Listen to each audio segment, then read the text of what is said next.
Back to New Day Northwest. You know, despite the holidays, inflation, and pending wars, it seems like the top headline this past week has been all about Taylor Swift's latest tour and Ticketmaster's total meltdown. In brief, here's what happened. Early last week, there was a pre-sale for verified fans, which is a way to eliminate, quote, bots and get tickets into the hands of actual people. That didn't work out exactly. Apparently, there were 1.5 million codes distributed, but Ticketmaster says they had 3.5 billion, with a B, requests, which ended up consequentially frying their system. As a result, Ticketmaster canceled the general sale last Friday, and now the U.S. Justice Department is getting involved. Not only because the Justice Department is clearly full of T-Swift fans, but because they are worried about the impact Ticketmaster's company, their parent company, Live Nation, has on the music industry as a whole. Joining me now to chat about this is a self-proclaimed Swiftie, digital producer, Yasmeen Wafai, and a dude who can always sniff out a subplot, production specialist Derek Price. Thanks both for joining me on the couch.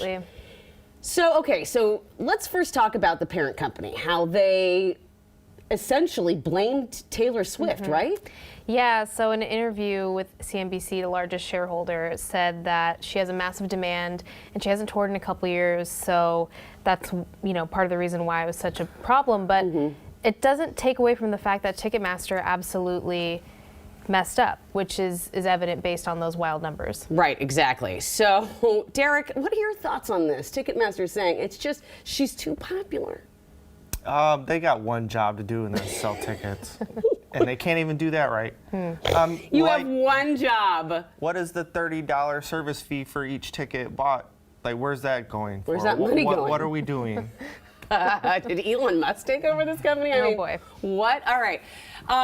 So what was Taylor's response to all this, Yasmeen? Yeah, so she posted on her Instagram story a little statement, and she said that she's extremely protective of her fans, and it's difficult for her to trust an outside entity with those relationships and loyalties. And she's trying to figure out how the situation can be improved moving forward, but she's not making any excuses because she said her team asked them multiple times if they could handle this demand, and they assured her that they could. Yeah, I don't think Taylor Swift dropped. I don't see her dropping the ball. She's upset too. Yeah.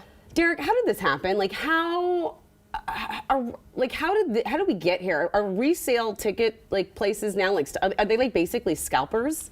Yeah, I mean, it's like, it seems like the easiest place to get tickets, if you can, would be like a SeatGeek or Ticket Stub. Or StubHub. But on those sites, they're like thousands of dollars, and that's just not how it should be. No, it's not how it should be. It's a joke. And I'm glad the U.S. Justice Department is saying, all right, let's check this out right now, because this is not cool.